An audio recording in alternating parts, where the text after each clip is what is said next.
Hello friends, welcome to Sai Kiruba's kitchen. நான்வெஜ்ஜுக்கு பேர் போன செட்டிநாடு பக்கம் இருந்து அவங்க ஸ்டைலில் இன்றைக்கி நம்ம ஒரு சூப்பரான முட்டை குழம்பு ரெசிபி தான் பார்க்க போகிறோம்.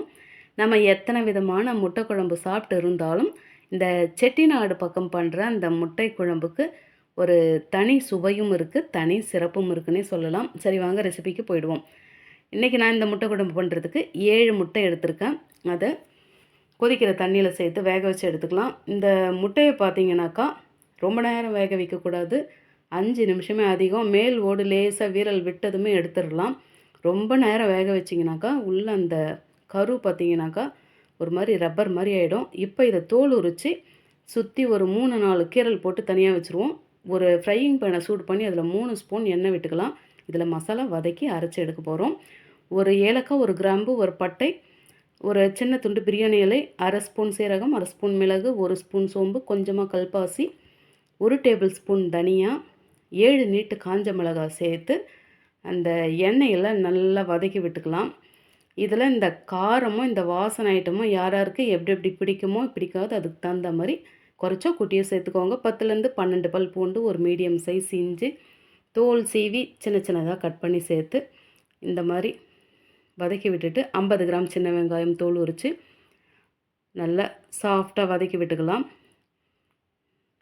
இப்போ ஒரு கொத்து கருவேப்பிலையும் சேர்த்து அதையும் நல்லா கலந்து விட்டுக்கலாம். லாஸ்ட்டாக 1/2 கப்பு துருவின தேங்காய் சேர்த்து இப்போ இது எல்லாத்தையும் நல்லா வதக்கி விட்டுருவோம். இப்போ இது வதங்கினது போதும், இறக்கி ஆற வச்சுக்கலாம். இது ஆறட்டும். இந்த பக்கம் ஒரு ஃப்ரையிங் பேனை சூடு பண்ணி 1 ஸ்பூன் எண்ணெய் விட்டு நம்ம தோல் உரித்து கீரல் போட்டு வச்சுருக்க முட்டையை சேர்த்து இது லேசாக மேலே கலர் சேஞ்ச் ஆகி வரட்டும், அது வரைக்கும் ஃப்ரை பண்ணி விட்டுருவோம். இந்த முட்டையை ஏன் ஃப்ரை பண்ணுறோன்னா அப்போ தான் இது குழம்புல கரைஞ்சி போகாது.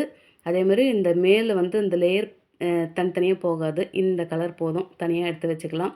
இங்கே ஆறி இருக்க மசாலாவை மிக்ஸி ஜாரில் சேர்த்து கூடவே கொஞ்சமாக தண்ணி சேர்த்து நைஸாக இந்த மாதிரி அரைச்சி எடுத்துக்கணும். இந்த மாதிரி நம்ம வதக்கி எடுத்து அரைக்கிற இந்த மசாலாவை கட்டாயமாக நல்லா நைஸாக அரைச்சிக்கோங்க. அப்போ தான் நல்ல நல்ல ஒரு சாந்து பதத்துக்கு குழம்பு நல்லா திக்காக இருக்கும். இப்போ அதை அப்படியே வச்சுருவோம். அப்போ ஒரு அடுப்பில் ஒரு பாத்திரத்தை சூடு பண்ணி 3 டேபிள் ஸ்பூன் எண்ணெய் விட்டு எண்ணெய் சூடான பிறகு இதில் 1 ஸ்பூன் சோம்பு, கொஞ்சமாக கல்பாசி சேர்த்து 2 பிரியாணி இலையை 2 கிள்ளி போட்டு சேர்த்து நல்லா பொரிச்சு விட்டுருவோம். இந்த செட்டிநாடு ஸ்பெஷலு இந்த கல்பாசி தான், அதனால் அங்கங்கே கொஞ்சம் கொஞ்சம் நம்ம சேர்த்துக்கிறோம். 1 கப்பு நீளவாக்கில் கட் பண்ண பெரிய வெங்காயத்தை சேர்த்து அதையும் நல்லா வதக்கி சாஃப்டாக விட்டுருவோம். நல்லா சாஃப்டாக வதங்கியிருக்கு. 1/2 ஸ்பூன் இஞ்சி பூண்டு பேஸ்ட்டு சேர்த்து அதையும் பச்சை வாசனை போக வதக்கி விட்டுக்கலாம். நம்ம மசாலாவில் இஞ்சி பூண்டு சேர்த்துருக்கோம், இருந்தாலும் இந்த பெரிய வெங்காயம் வதக்கும்போது கட்டாயமாக சேர்க்கணும். இது ஒரு தனி ஃப்ளேவர் தரும். இப்போ இதில் 1 கப்பு நீளவாக்கில் மெலிசாக கட் பண்ண தக்காளி சேர்த்து அதையும் நல்லா வதக்கி விட்டுருவோம். இப்போ இது ரெண்டுமே நல்லா வதங்கி எண்ணெய் பிரிஞ்சு வரணும். நல்லா சாஃப்டாக வதங்கி வரட்டும். இந்த பாருங்கள், இருக்கிற இடமே தெரில, நல்லா வதங்கி வந்திருக்கு. இப்போ இதில் 1 ஸ்பூன் காஷ்மீர் மிளகாய்த்தூள், 1 ஸ்பூன் ஃபுல்லாக வீட்டில் அரைச்ச குழம்பு மிளகாய்த்தூள், 1 ஸ்பூன் ஃபுல்லாக தனி மிளகாய்த்தூள், 1/2 ஸ்பூன் தனியாத்தூள், 1/2 ஸ்பூன் சீரகத்தூள், 1/2 ஸ்பூன் மஞ்சள் தூள் சேர்த்து இப்போ இது எல்லாத்தையும் நல்லா இந்த வெங்காயம் தக்காளியோடு சேர்த்து நல்லா வதக்கி விட்டுக்கலாம். நல்லா பார்க்கவே கலர் அழகாக இருக்குது. நல்லா நசுக்கி மசிச்சு குழச்சி வதக்கி விட்டுருங்க. நல்லா வதக்கியாச்சு. இப்போ எண்ணெய் பிரிஞ்சு வருது. திரும்ப ஒரு முறை நல்லா கலந்து விட்டு இப்போ நம்ம அரைச்சி வச்சுருக்க அந்த மசாலா பேஸ்ட்டை சேர்த்து இப்போ இந்த வெங்காயம் தக்காளியோடு நல்லா கலந்து விட்டுருவோம். இப்போ பாருங்கள், இதில் வெங்காயம் தக்காளி இருக்கிற இடமே தெரியல, நல்லா கலந்து வந்திருக்கு. நல்லா இந்த மாதிரி வதக்கி விட்டு இப்போ இந்த மிக்ஸி ஜாரில் 1/2 கிளாஸ் தண்ணி சேர்த்து நல்லா அலசி எடுத்து இதில் ஊற்றி திரும்ப ஒரு முறை நல்லா கலந்து கரைச்சி விட்டுருவோம். உப்பு 1/2 ஸ்பூன் போட்டு அதையும் நல்லா கலந்து விட்டுக்கலாம். உப்பு மட்டும் பார்த்து போட்டுக்கோங்க.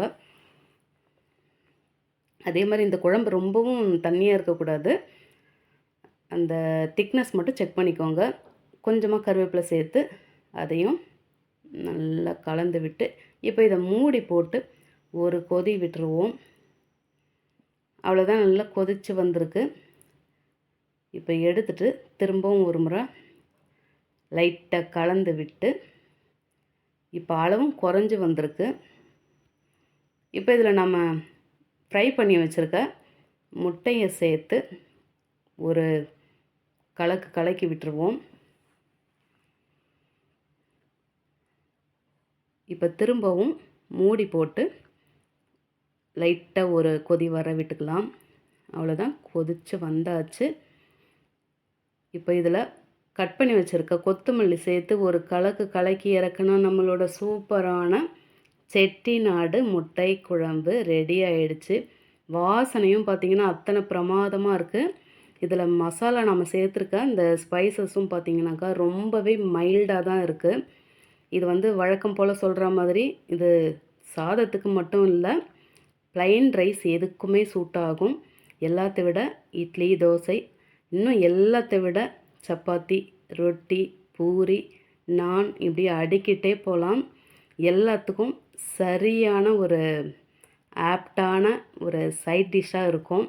நீங்களும் இந்த முட்டை குழம்பை வழக்கமாக செய்கிறதுலேருந்து இது கொஞ்சம் வித்தியாசமாக செய்து சாப்பிட்டு எப்படி இருந்ததுன்னு மறக்காமல் கமெண்ட்டில் சொல்லுங்கள். ரெசிபி பிடிச்சிருந்தா லைக் பண்ணிவிட்டு அப்படியே நம்ம சேனலை சப்ஸ்கிரைப் பண்ணி பக்கத்தில் பெல் ஐக்கான் அழுத்தி அதில் ஆலையும் டிக் பண்ணிக்கோங்க. தேங்க்ஸ் ஃபார் வாட்சிங்.